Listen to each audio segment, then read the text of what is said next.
Welcome back to High Class Gear. Get yourself ready for another great video.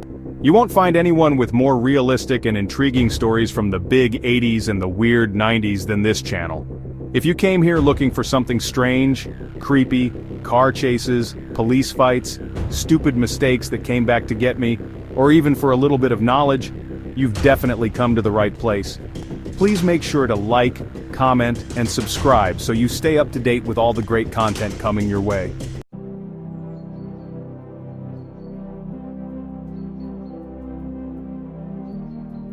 The following story takes place in the year 1984, when I was 10 years old. It was a sunny day, and as it was the weekend, I was sent straight outside after breakfast and cartoons to play.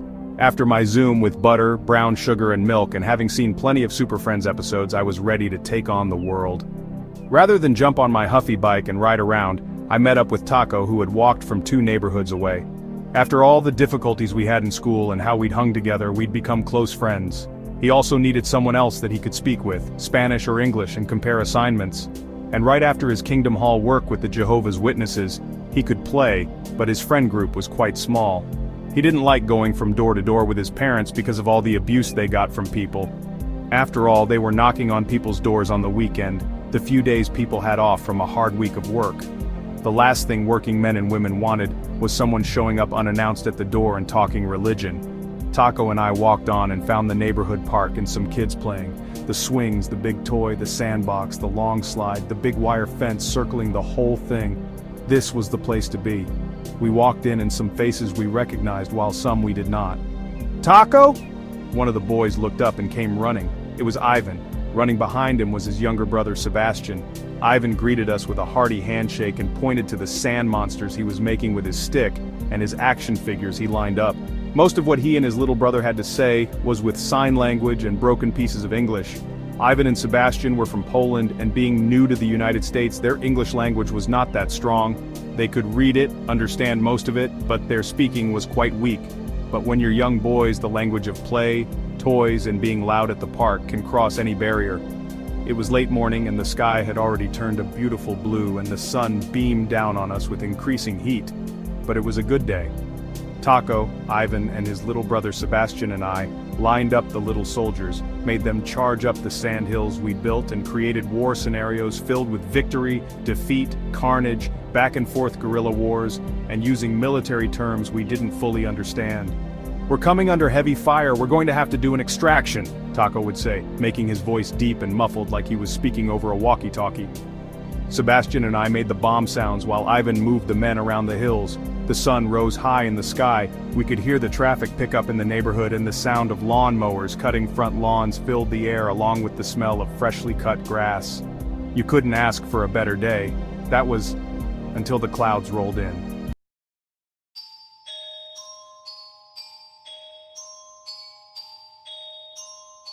We were choreographing and speaking through the final battle between all the soldiers that would decide the fate of mankind, when a dark shadow blocked out our light. 2 huge feet came down and destroyed the dirt mountain bunker we'd built. We scattered and shielded our eyes from the dust particles thrown up by this unprovoked act. Once able to see, we looked around. "What are you doing?" Taco shouted to the circle of 6 people around us. I looked around at myself, Taco, Ivan, and Sebastian, and then at the group, and we were heavily outnumbered. And these kids were bigger as well, definitely older. What did they want? "Yeah, why are you here? You can't be in our park. Gotta pay the park tax, you dorks," the tallest and also the fattest kid blurted out, followed by a loud belch. This guy was a real piece of work. "Taxes? Texas?" Ivan repeated, trying to understand the words. The guys were speaking too quickly, and I think he was confused about whether these guys were playing or the situation was serious.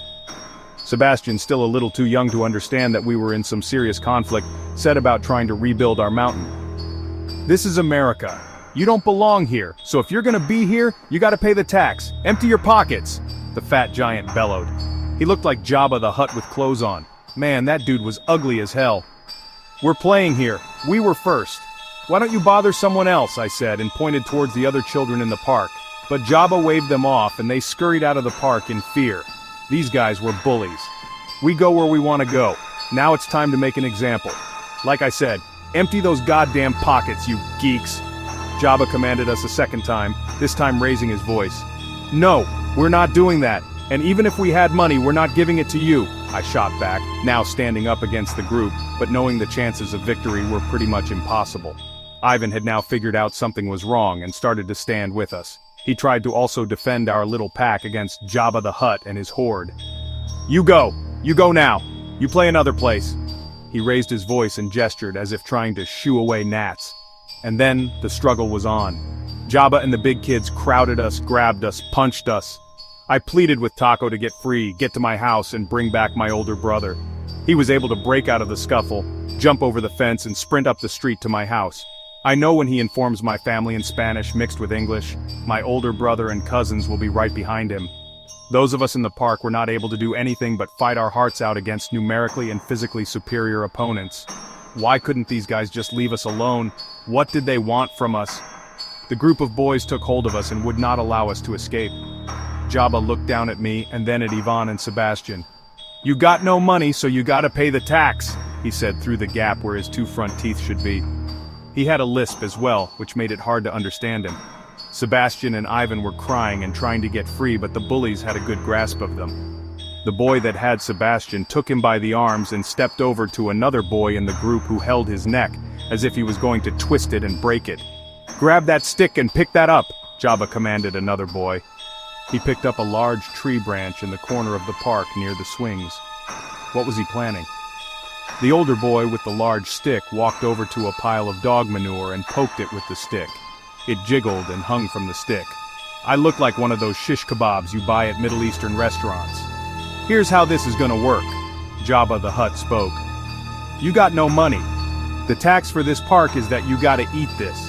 Jabba pointed to the dog manure on the stick. You don't, we break this little prick's neck.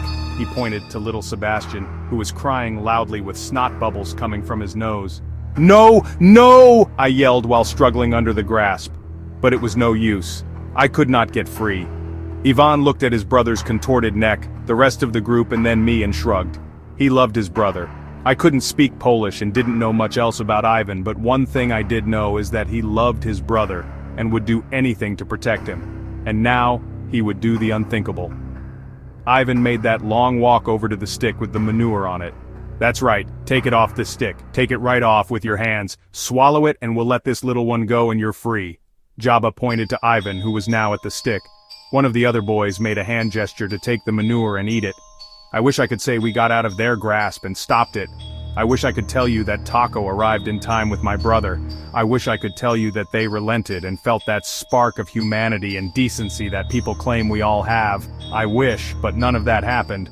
Ivan grabbed that lump of dog manure off the stick like it was beef jerky and swallowed it down. I threw up at just the sight of it. Sebastian was still crying and the bullies snickered and their bellies shook while they enjoyed their fun. Right after swallowing the dog manure, Ivan started to retch loudly, then vomited not long after. Jabba looked satisfied. Now you've paid the tax. When I see you in this park, you will pay us the tax or we'll have to think of something else new every time you don't have any cash. Let him go, Jabba commanded the others. They dispersed and slowly filed out of the park. Sebastian ran to his brother, consoling him and speaking Polish at breakneck speed. I came over to comfort Ivan and he was so embarrassed he turned away from me at first, but I kept checking him. He told me he wanted to go home. We started to make the walk to Ivan and Sebastian's house. We were just about to clear the corner when I saw Taco and my elder brother nearing the park. I waved them over and quickly explained to them what happened, how we'd suffered and how I was walking them home.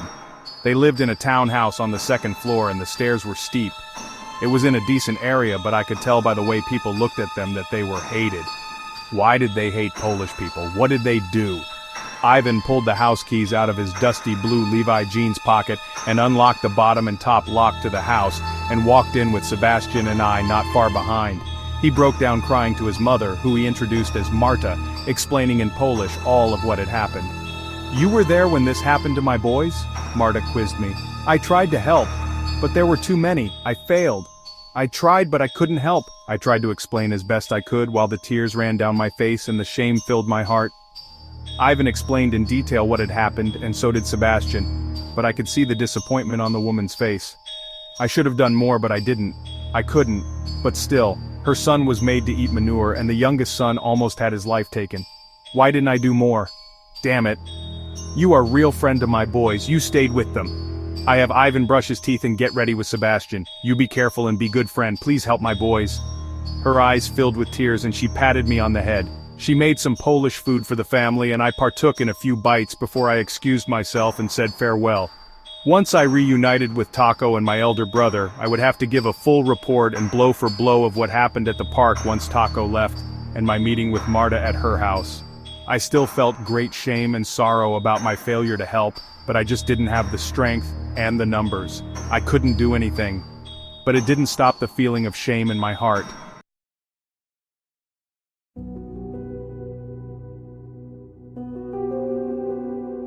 What I learned that day was that we as people feel shame not just when we refuse to do something, we also feel shame when he can't do anything. When we're powerless against a tyrant who uses his strength, we can't stop it. That shame and regret is later replaced with anger, loathing, and a desire for revenge. I remember the first time having a true feeling of hatred in my heart. I wanted to do even worse to Jabba and his friends and vowed to destroy them, in whatever way my 10-year-old intellect could contemplate. It would be the only way to make up for my lack of strength on that day. I had to do something more cruel and more evil than what had been done to us on that day. Then, I could redeem myself. Something tells me this won't be the last time I see Jabba the Hutt or his crew.